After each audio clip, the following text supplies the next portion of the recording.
মুর্শিদাবাদের সালার থানার চুনশহর গ্রামে উদ্ধার হওয়া 25টি বোমাকে ঘিরে এখনও তীব্র আতঙ্ক ছড়িয়ে রয়েছে। বৃহস্পতিবার ঘটনাস্থলে পৌঁছে বোম ডিসপোজাল স্কোয়াডের বিশেষজ্ঞ দল সফলভাবে সমস্ত বোমা নিষ্ক্রিয় করে। গোটা এলাকায় মোতায়েন করা হয় কড়া পুলিশ নিরাপত্তা। তবে এতগুলি বোমা কে বা কারা এবং কী উদ্দেশ্যে স্কুল সংলগ্ন এলাকায় মজুত করেছিল তা খতিয়ে দেখছে পুলিশ। এদিকে ঘটনায় জড়িতদের কড়া হুঁশিয়ারি দিয়েছেন ভরতপুরের এসডিপিও।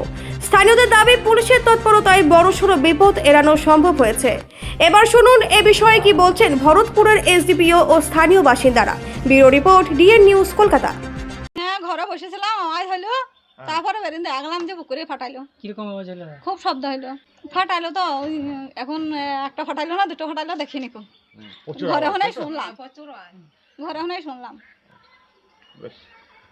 কোথায় বাড়ি, কোথায় আপনার? এই পুকুর ধারে বাড়ি। কোন গ্রাম? চুনশহর। কিরকম বাম্পার আওয়াজ। বাম্পার দুর্দান্ত এরকম আওয়াজ কি এর আগে শুনেছিলেন কোনোদিন? না না। কোন গ্রাম এটা? চুনশহর। এখানে বোমা উদ্ধার হয়েছিল? পাওয়া গেছিল কোথায় জানেন? না। আচ্ছা, আপনার নাম কি? সেলিম শেখ। বেশ। বাড়ি কোথায়? চুনশহর। অ্যাবান্ডেন্ট অবস্থা পড়েছিল, তো সেইগুলো আজকে আমাদের বোম ডিসপোজাল স্কোয়াড এসেছিল। প্রপার নিয়ম মেনে সেই বোমগুলো ডিসপোজ করা হলো। কতগুলো বোম স্যার? টোটাল 25টা ছিল। এই ঘটনায় কাউকে গ্রেফতার করা হয়েছে স্যার? এখন আর গ্রেপ্তার করা হয়নি, আমরা যারা এর পেছনে আছে খুঁজে বের করার চেষ্টা করছি। শীঘ্রই তাদেরকে আমরা ধরে ফেলব। স্যার এই এলাকাবাসীর কাছে জানতে পারছি এরকম আওয়াজ আগে কখনো শুনেনি, তো এই আওয়াজ নিয়ে কি বলতে?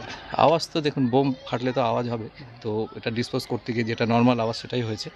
আশা করবো জনসাধারণ মনে করবে যে এই বোমের আওয়াজের সঙ্গে সঙ্গে তাদের মনের যে ভয় সেটা যেন দূর হয়ে যায়। আচ্ছা, যারা এই এলাকায় মানে মস্তানিগিরি করে বেড়াচ্ছে, পুলিশ প্রশাসনের তরফ থেকে কি একটা বার্তা দেবেন? তাদের কাছে বলে যে সাবধান করে দিচ্ছি, হয় ঠিক হয়ে যাও, নয়তো জেলের আইনানুগ ব্যবস্থা হবে, জেলে থাকতে হবে। অভিযান কি চলবে আপনাদের? একদম চলতে থাকবে। এটা একদম আমাদের এসপি স্যারের একদম কড়া নির্দেশ আছে, কোনো রকমভাবে কোনো কিছু ইলিগাল ব্যাপার স্যাপার এরকম বোমাবাজি টাজি চলবে না। এটা আমাদের স্পেশাল ড্রাইভও চলছে। খায়রার পর এবার আপনার এই চুন শহরে তো মানুষ তো এলাকায় বিধ্বস্ত, তো তাদের উদ্দেশ্যে কি বার্তা দেবেন? হ্যাঁ, তাদের উদ্দেশ্যে তো আমি প্রত্যেকদিনই বলছি, আমরা সবসময় তাদের পাশে আছি, আমরা প্রতিনিয়ত ওনাদের কাছে আছি, আমাদের নাম্বারও দেওয়া আছে। আমরা যারা এই সমস্ত ব্যাপারে জড়িত আছে তাদেরকে আমরা আইডেন্টিফাই করেছি। তারা আর কিছু এলাকায় করতে পারবে না, জনসাধারণ একদম নিশ্চিন্তে থাকতে পারে। আচ্ছা, জনসাধারণের উদ্দেশ্যে কি কোনো হেল্পলাইন আপনারা চালু করবেন? হ্যাঁ, হেল্পলাইন বলতে আমরা প্রত্যেকটা জায়গায় আমাদের থানার নাম্বার, আমাদের যে কন্ট্রোল যেটা আছে থানার কন্ট্রোল বা আমাদের সাব ডিভিশন কন্ট্রোল বা আমাদের যে পার্সোনাল নাম্বার আছে, সিআই সাহেব আছে, ওসি সালার আর আমার নাম্বার, সব জায়গায় আমরা দিয়ে দিচ্ছি।